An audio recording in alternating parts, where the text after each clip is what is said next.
Tudo o que você precisa saber sobre equiparação hospitalar.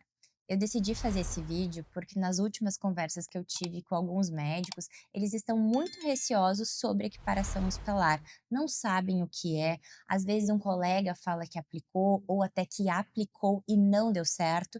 Então esse medo está crescendo, até porque se está sendo muito difundido, né, esse benefício fiscal. Eu estou aqui para te explicar de uma forma muito simples para que a gente possa realmente conversar sobre isso e você não tenha medo de aplicar esse benefício fiscal caso você preencha esses requisitos básicos. Então tá, vamos lá. O que que é a equiparação hospitalar para a gente começar?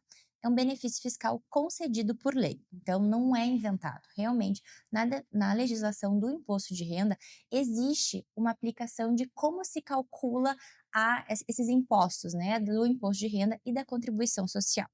Então, quando a gente vai falar de uma clínica que está no lucro presumido, esse é o primeiro ponto, né, o primeiro requisito para conseguir esse benefício fiscal, o regime tributário do lucro presumido. Você pode ser tributado como médico, tanto como pessoa física, às vezes se você é cooperado de alguma cooperativa, pode ser que ele pague você somente na pessoa física, ou você pode estar no Simples Nacional ou no lucro real. Se você está nesses regimes tributários, não tem problema. É possível alterar o regime tributário, você pode ir para o lucro presumido, sem nenhum problema. Então, caso a tua clínica já esteja no lucro presumido, quais são os impostos que você vai pagar? Imposto de renda da pessoa jurídica, contribuição social sobre o lucro líquido, PIS, COFINS e ISS. PIS e COFINS já têm a sua alíquota definida, até mesmo vão ser alterados com a reforma tributária. ISS, o Imposto sobre Serviço, depende do município. Também vai ser alterado com a reforma tributária, mas como esse vídeo a gente ainda está em 2025 e eu quero explicar o que está acontecendo agora, vamos começar organizando esses impostos, né? Então, o ISS depende muito do seu município. Se você está aqui em Porto Alegre como eu, você vai pagar 2%. Agora, se a tua clínica é do Rio de Janeiro, você vai pagar 5%. Então aí já tem uma variação. Quando a gente está falando em equiparação hospitalar, ela vai incidir sobre dois tributos: o imposto de renda sobre a pessoa jurídica e a contribuição social. Esses dois que vão trazer todo esse benefício para ti. Como é que a gente calcula eles? Então, vai existir o faturamento, né? O que a tua empresa vai receber em determinado mês. Quando a gente vai falar em tributação, né, da pessoa jurídica do lucro presumido, é trimestral o pagamento de impostos, tá? Então, como vai ser feito? Vai ser faturamento vezes a base de cálculo, e essa base de cálculo é o que está definido, a alíquota está definida nessa legislação.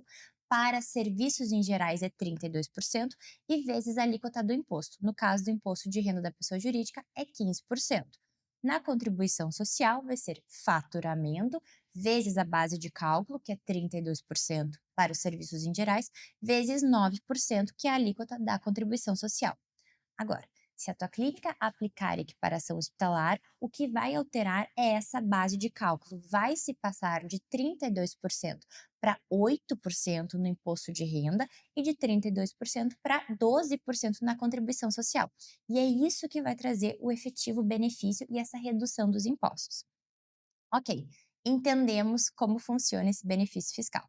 Agora vamos para os requisitos para saber se a tua clínica já pode se adequar. O primeiro a gente já falou, que é estar no lucro presumido. O segundo é prestar serviços equiparados aos hospitalares, porque é isso que está na lei. Na lei vai dizer que existe essa redução da base de cálculo para serviços equiparados a hospitalares. Contudo, é muito amplo isso, né? O que que é um serviço equiparado ao hospitalar? É um serviço prestado por um hospital ou um serviço prestado no hospital? Não é bem assim. A gente dependeu realmente de vários julgamentos. Hoje, o que que o STJ nos diz? Que não precisa ser um atendimento prestado no seu consultório, você não precisa ser o hospital, né? Você não precisa ter uma infraestrutura hospitalar. Você pode ser um cirurgião que atende no hospital e faz os seus serviços ali. O que importa é efetivamente o serviço prestado. Então vamos lá. Quais são os serviços equiparados a hospitalares? Cirurgias, procedimentos e exames, tá? Então vamos lá. Se você é um cirurgião plástico, um dermatologista, um gastro, você é uma obstetra, você é um oftalmo, neurocirurgião, um ortopedista, por aí vai, né? Várias especialidades que façam esses tipos de serviço. Agora, se você é um um neurologista ou um psiquiatra e predominantemente que você façam consultas, infelizmente a equiparação hospitalar não vai ser vantajosa para você, porque na lei está descrito que não podem consultas serem consideradas nesse cálculo reduzido. Mas aí a primeira dúvida tua pode ser: eu sou um cirurgião plástico, eu também faço consultas além das minhas cirurgias. E agora, tudo vai ser considerado porque eu faço cirurgias? Não. A gente vai segregar. O teu faturamento que for de cirurgias vai ter essa redução dos impostos, o teu faturamento que for de consultas vai seguir com os 32%. Não há nenhum problema, a tua contabilidade vai ter que ser muito organizada justamente para fazer essa segregação do faturamento. Mas tranquilo. Terceiro ponto, ser uma sociedade empresária. Esse é o ponto crucial para equiparação hospitalar e é o que eu vejo que dá problema quando a gente vai na justiça solicitar esse benefício fiscal. Por quê? Porque às vezes a gente não consegue comprovar que é uma sociedade empresária. O que, que é uma sociedade empresária, né? Para a nossa legislação, uma sociedade empresária é alguém que presta serviços ou tem um comércio com a finalidade de lucro. A gente sabe que o médico presta serviços para poder ter uma remuneração. Obviamente que é para promover a saúde, isso é indiscutível, né? Mas você precisa se manter. E uma clínica, que a gente sempre tem que mostrar que é muito importante, tem custos, né? Para se manter um consultório, às vezes não é somente um médico trabalhando. Tem secretária, tem enfermeira, tem outros médicos, você paga a sua contabilidade. Agora, cada vez mais, se tem marketing, se tem um advogado, um gestor, tudo isso é muito considerado para que a gente possa comprovar que efetivamente você é uma sociedade empresária.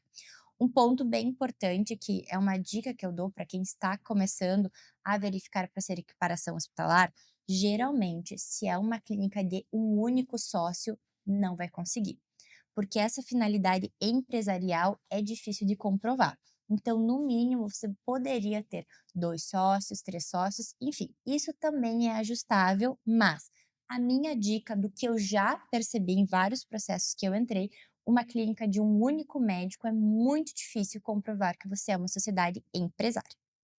E o último ponto, o último critério é estar conforme as normas da Anvisa. Então, obviamente, para que você possa atender e atuar como médico, você precisa ter um alvará sanitário. Então, verifique muito bem se a tua clínica está, né, com todos os parâmetros da Anvisa, se tem uma boa regularização sanitária e tudo está certo. Às vezes você pode dizer para mim: Rafa, a minha empresa é constituída num coworking ou num consultório, porque eu realmente não faço a maioria dos meus atendimentos ali, eles estão no hospital. Não tem problema, o teu hospital que você atende tem alvará sanitário. Perfeito. Então daí você vai me dizer: "Rafa, pelo que eu estou checando aqui, eu tenho tudo, eu realmente me enquadro na equiparação hospitalar. O que que eu faço agora?". O primeiro ponto a se fazer é a gente fazer essa organização, né? Fazer um diagnóstico e verificar se você consegue ter esses benefícios fiscais. Se a gente verificou tudo e disse, ok, o que que nós vamos fazer? A gente precisa entrar na justiça, né? Entrar com um processo para conseguir a equiparação hospitalar. Por que eu gosto de entrar com um processo? Para te dar segurança jurídica. Né? Existem algumas contabilidades, algumas consultorias tributárias que dizem: não, você tem todos os benefícios, né, todos os requisitos, vamos fazer essa tributação automaticamente, ou seja, sem solicitar para a Receita Federal, sem solicitar no Judiciário. Isso vamos começar. Isso pode te trazer um risco muito grande, tá? Pode te trazer um risco de autuação fiscal. Eu não recomendaria. Obviamente que tu pode dizer, mas Rafa, tá tudo certo, eu já confirmei todos os requisitos. Ok, né, até a gente pode considerar se realmente está tudo certinho, mas você quer correr o risco de ter uma autuação fiscal e aí você vai ter que contratar um advogado tributarista para verificar tudo isso, pode ter um incômodo com a Receita Federal, por que não primeiro a gente adequar tudo e entramos, né, no judiciário para dizer: "Por favor, juiz, analise tudo isso e me diga que eu tenho esse benefício fiscal", né. Eu vejo e a maioria dos meus clientes é 100% adepto a isso também, porque a gente não quer que o médico tenha mais problemas ainda. Vamos fazer de uma forma correta. Ainda mais porque esse benefício fiscal pode ser muito vantajoso. Às vezes reduzem até 70% o pagamento dos impostos de uma clínica. Você acha que vai ser tão fácil assim que não vai existir uma fiscalização? Por isso que a gente sempre deve fazer tudo muito correto para que o nosso cliente não tenha nenhum prejuízo. Então, ok, você diz, Rafa, vamos seguir, vamos entrar com esse processo. Como funciona o processo? Nós vamos entrar com essa ação. Geralmente, eu peço um pedido liminar. O que que isso quer dizer? Eu peço para o juiz antecipar os efeitos da sentença, ou seja, que você, hoje, quando eu protocolei a ação, já possa reduzir esse percentual de imposto. Pode ser que a gente consiga essa liminar e, se você quiser, você já começa a reduzir. Pode ser que não, depende muito das provas que nós entregarmos e se o juiz considerar que efetivamente você está talvez sofrendo algum prejuízo quanto a isso. De experiência própria, geralmente a gente não consegue eliminar. Por quê? Porque a argumentação do judiciário vai ser de que você não está tendo um prejuízo tão grande para atuar porque está recolhendo impostos dessa forma com os 32%, que ele vai dizer: "Veja, a tua clínica tem um lucro gigantesco, né, a tua clínica tem um lucro, ela não está no vermelho.